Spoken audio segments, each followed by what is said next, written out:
Cheng को एक जादुई ब्रेसलेट मिलता है जिससे वो एक सुंदर लड़की में बदल जाती है, यहाँ तक कि उसके माता पिता भी उसे पहचान नहीं पाते। असल में चेंग देखने में अच्छी नहीं थी और इसी वजह से उसे एक ब्यूटी प्रोडक्ट कंपनी के इंटरव्यू से ये कहकर निकाल दिया गया कि वो बदसूरत है। चेंग की जिंदगी में कभी कोई बॉयफ्रेंड नहीं बना, जबकि दूसरी तरफ उसकी बहन के स्कूल में खूबसूरती के चर्चे थे। लेकिन एक दिन हद तब हो गई जब चेंग अपने स्कूल की रीयूनियन पार्टी में जाती है जहां उसका पुराना क्रश भी मौजूद था। चेंग अपनी सीट पर बैठी होती है, तभी एक लड़की उसे उसके क्रश के साथ फोटो खिंचवाने के लिए कहती है। लेकिन जैसे ही वो लड़की चेंग को गौर से देखती है, वो उसे पहचान लेती है और उसके काम के बारे में पूछती है। चेंग अपने क्रश के सामने झूठ बोल देती है कि वो एक ब्यूटी प्रोडक्ट कंपनी में काम करती है। तभी वो लड़की एक ऐसे लड़के को बुला लाती है जो उसी कंपनी में काम करता है। यहाँ पे चेंग बेहद शर्मिंदा हो जाती है और सच्चाई बता देती है कि उसने हाल ही में इंटरव्यू दिया था और अब जवाब का इंतजार कर रही है।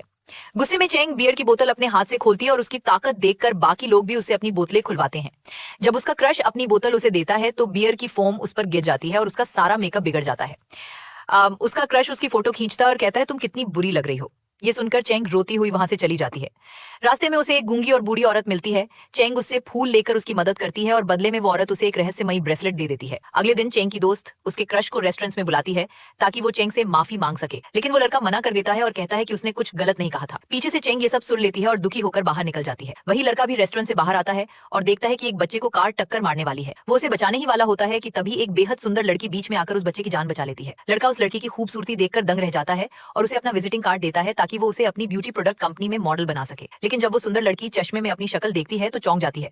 वो लड़की और कोई नहीं बल्कि चेंग ही होती है। जल्दी से वो वहां से निकलती है और अपनी दोस्त के पास पहुंचती है। सारी बात उसे बताती है और दोनों उस बूढ़ी औरत को ढूंढने निकलती हैं, लेकिन वो किसी को नहीं दिखती। अब दोनों घर आती हैं और उस ब्रेसलेट को उतारने की कोशिश करती है, लेकिन वो नहीं उतरता। अचानक चेंग जैसे ही ब्रेसलेट को छूती है, वो दोबारा अपने पुराने रूप में आ जाती है। फिर जब वो दोबारा ब्रेसलेट को छूती है, उसके सामने एक जादुई डिजिटल मेन्यू खुल जाता है। पर ये मेन्यू सिर्फ चेंग को दिखता है, उसकी दोस्त को कुछ नजर नहीं आता। चेंग अब एक फीचर चेक करती है जिससे वो किसी की भी आवाज में बोल सकती है। दोनों बहुत खुश हो जाती हैं। इसके बाद चेंग ड्रेस फीचर खोलती है जिसमें ढेर सारी ड्रेसेस मौजूद होती हैं। अब दोनों बारी बारी से सारी ड्रेसेस ट्राई करती हैं